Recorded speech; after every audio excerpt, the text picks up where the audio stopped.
오늘 주제 보겠습니다. 네, 시장이 전반적으로 조정 양상입니다. 그런 가운데 돌아온 외국인들이 주로 좀 사는 주도주 가능성이 있는 종목은 뭐냐 하는 겁니다. 어제는 외국인들이 좀 팔았는데요. 오늘 우리 수급 한번 보고 갈까요? 오늘 외국인들이 또 거래소는 어제는 이제 코스닥은 계속해서 팔고 있고요. 외국인들이. 거래소도 코스피도 어제 매도가 나왔는데 오늘은 다시 코스피 조금 매수가 나오면서 제목처럼 외국인들의 러브콜이 좀 쏟아집니다. 저 글로벌 시황부터 좀 보겠습니다. 부장님. 미국의 부채 한도 협상이 여전히 난항인데 오늘 재논의는 한다고 하나 사실은 이게 타결될지는 여전히 좀 미지수이거든요. 네. 시장 영향 그리고 출렁이는 상황에서 어떻게 대응해야 될지 전략 좀 알려주세요. 부채 한도 협상 관련된 부분들은 몇 달 계속 난항을 겪을 걸로 봅니다. 네. 엑스데이트라고 이야기했던 6월 1일 같은 경우는 실질적인 엑스데이트가 아닙니다. 6월달 초중순 이후 넘어가면 이제 세입으로 들어오는 세금이 꽤 많은 금액이 들어오게 됩니다. 그래서 이런 부분들을 감안했을 때 아마 올 여름까지는 디폴트가 안 날 거예요. 현실적인 디폴트는 없다고 보시면 될 겁니다. 그래서 지금 옐런 재무장관이 6월 1일이라고 계속 강조를 하고 있지만 사실 그보다 훨씬 더 뒤늦게 디폴트 관련된 시기가 아주 뒤로 미뤄져 있다 볼 수 있는 상황이고, 민주당과 공화당 같은 경우는 각자의 정치적인 입지가 있죠. 민주당 같은 경우는 이번과 관련해서 여러 가지 세액 공제라는 이런 것들을 상당히 밀어붙이고 있는 상황인 반면, 공화당 같은 경우는 현재 트럼프 전 대통령 이후에 지금 뚜렷한 그 대선 주자가 없습니다.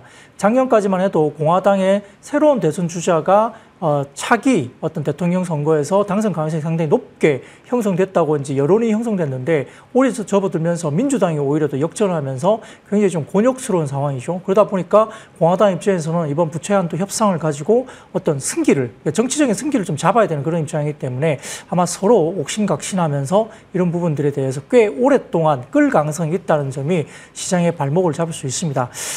일부 이제 디폴트 관련된 부분, 신용등급 강등에 대한 이슈가 과거에도 있기도 했습니다만 결국은 해결될 일이긴 합니다. 시간의 문제이기 때문에 정치적인 어떤 서로의 입장차 정도에서 어떤 정해진 어떤 결과를 가지고 서로 아웅다웅하는 싸움 기간이 조금 길어지는 부분들이 시장에 대한 발목을 좀 잡을 수는 있습니다만, 그럼에도 불구하고 그거 하나의 논리 때문에 시장이 엄청나게 무너지기는 좀 쉽지 않습니다. 다만 중간중간에 어떤 뉴스 플로우에 따라서 당간 변동성이 확대되거나 이런 부분들이 있을 수 있다는 점은 경계를 해야 되겠습니다만, 이번 부채 한도 관련된 협상이라든지 이런 과정에서 약간의 울퉁불퉁한 이런 노이즈는 오히려 주가가 많이 빠졌을 때는 매수 대응을 할 수 있는 그런 기회로 보시는 게 좋을 것 같습니다. 네.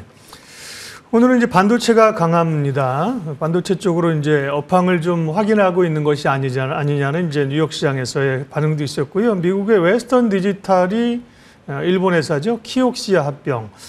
여기 이제 그전에도 추진이 되고 있었던 걸로 알고 있는데 급물살을 탄다 그러면서 훈풍이 불어오는데, 한편 하이닉스 같은 경우 그 영향이 이제 좋게 보는 거고요. 네.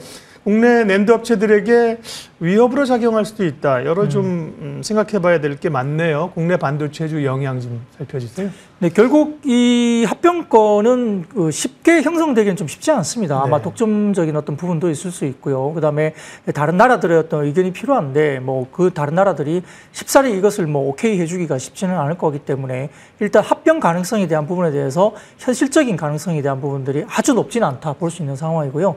만약에 합병식으로 진행이 된다 하면 하이닉스 같은 경우는 낸드 시장에서의 어떤 컨솔리데이션, 그러니까 구조조정이 이루어지고 이 구조조정이 결국은 하이닉스 쪽에 상당히 좀 좋은 그림이 될 가능성이 있습니다. 또한 하이닉스가 지분을 갖고 있기 때문에 약간 캐스팅 보드를 할 수 있고요. 가지고 있는 지분을 또 시장에 매각을 함으로써 현금 재무 구조를 상당히 조금은 좋은 방향으로 끌어갈 수 있다는 기대감이 있기 때문에 삼성전자보다는 하이닉스 쪽의 흐름들이 좀 더 좋다고 볼 수 있습니다.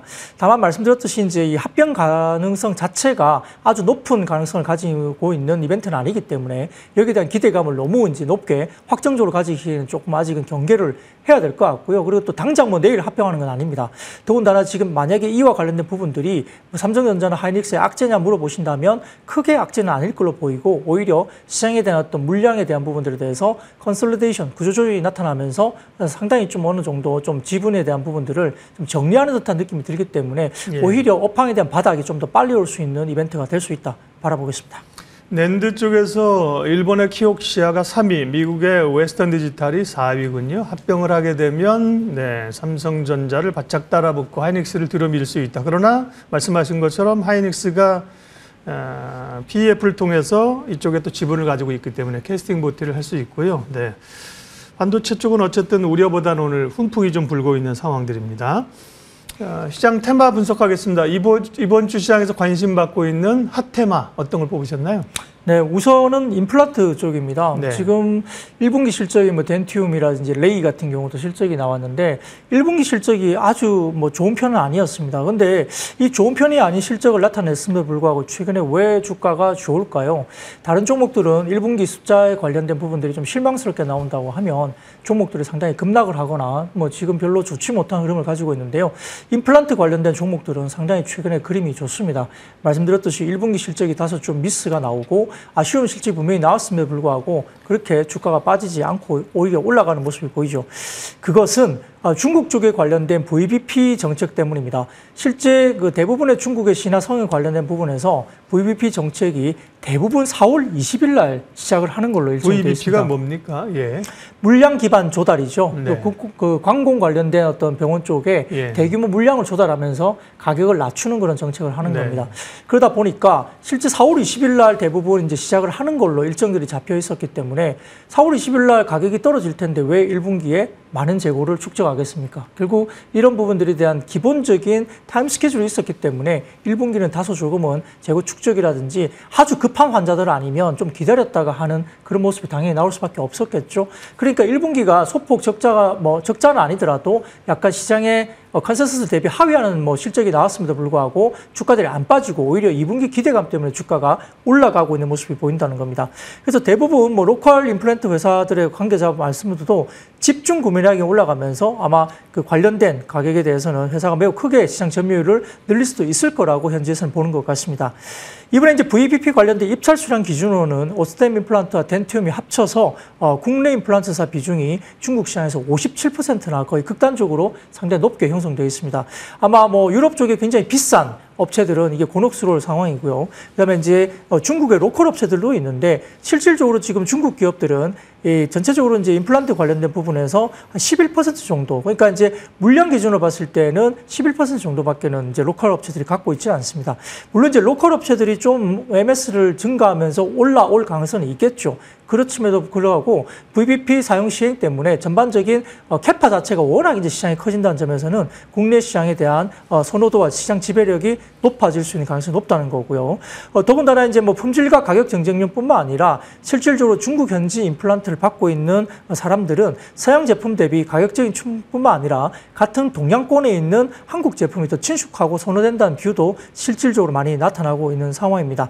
그래서 이런 부분들 때문에 지난 11년간 한국 기업들의 중국향 임플란트 수출 금액은 11년간 연평균 20%씩 성장을 해왔고요. 중량 기준으로서는 연평균 24%씩 계속 성장을 해왔습니다. 그렇기 때문에 이번에 이제 가격 인하로 인한 중국 소비자들의 부담 감소라든지 그다음에 경제 성장에 따른 증가되고 있는 중국인들의 잠재 구매력, 그러니까 예전보다 상당히 많이 임플란트 쪽으로 구매력이 올라온다는 거죠. 그리고 디지털 임플란트에 대한 교육, 숙련도 제고라든지 이런 부분들이 소비자 인식이 확산되면서 시장의 성장 방향성이 이제 본격적으로 시장이 중국 시장에서 성장하는 점에서는 임플란트 식립 개수라든지 금액 자체로 봤을 때는 엄청난 시장이 이제 개화 단계에 있다. 볼 수 있다면 국내 임플란트 회사들의 어떤 업적에 대한 부분들은 좀 더 긍정적인 흐름이 분명히 나올 가능성이 크다는 거고요. 덴티움이라든지 오스템 임플란트가 아무튼 지금 상장을 갖다가 조금은 내려놓기 때문에 네. 그러면 그 수급들에 대한 부분들은 덴티움이나 다른 쪽으로 들어갈 수 있고요. 최근 레이 같은 경우도 실적 발표 후에 괜찮았고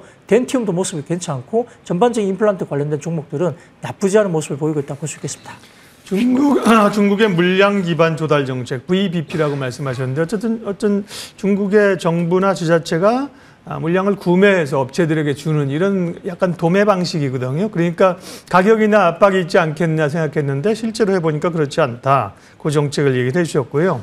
네, 임플란트나 의료기기 쪽이나 여전히 관심이 있습니다.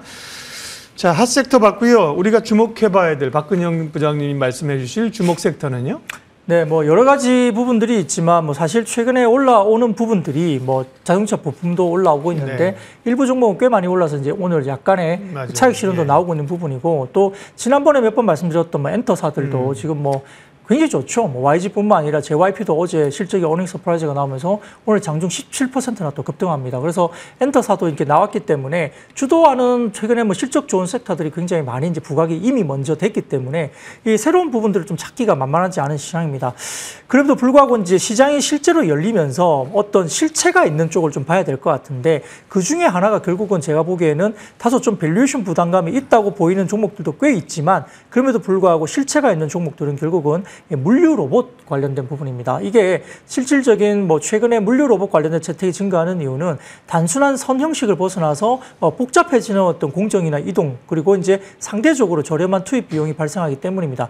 우리가 이제 뭐 인건비도 올라가게 되고 그다음에 전반적인 인구 구조가 이제 떨어지면서 사람이 이제 일할 수 있는 사람이 많이 줄어들고 있는 거죠. 그래서 과거 표준화된 공정 속에서 소품종 대량 생산 그리고 다품종 소량 생산이 중요했다면 최근에는 맞춤형 생산이라든지 적정량의 재고 관리 그리고 공정의 효율성 제고를 위한 스마트 물류의 중요성이 높아지고 있죠. 시장에서 들어보셨을 겁니다. 아마 스마트 팩토리 관련된 부분도 들어보셨을 텐데요. 이러한 스마트 물류를 달성하기 위해서는 AI라든지 공정 내의 IoT와 연계해서 적시에 작동 가능한 목적 지향적인 자율 물류 수단을 시스템에 편입할 필요가 존재하기 때문에 무인 운송 차량 이게 이제 AGV라는 것이고요. 여기 대비 AMR 이게 이제 물류 로봇 시장입니다. 이 부분들이 훨씬 더 이제 필요성이 높아지고 있죠. 아까 말씀드렸던 무인 운송 차량보다는 물류 로봇이 훨씬 더 필요성이 높아지고 있다는 겁니다. 그래서 이제 물류 로봇 시장 같은 경우는 자동차 산업은 물론 2차 전지 공정도 지금 적용과 테스트가 진행되고 있는데 현재 2차 전지 관련된 주요 기업들이 북미와 유럽향으로 신규 공장 증설을 진행하고 있는데 선진국의 높은 산업안전보건법 그리고 부족한 노동력을 대체할 생산 자동화 물량 그리고 효율성 높이기 위한 스마트 팩토리 구축 등의 이유로 물류 로봇 관련된 로봇 도입을 적극 검토 중으로 지금 파악되어 있습니다.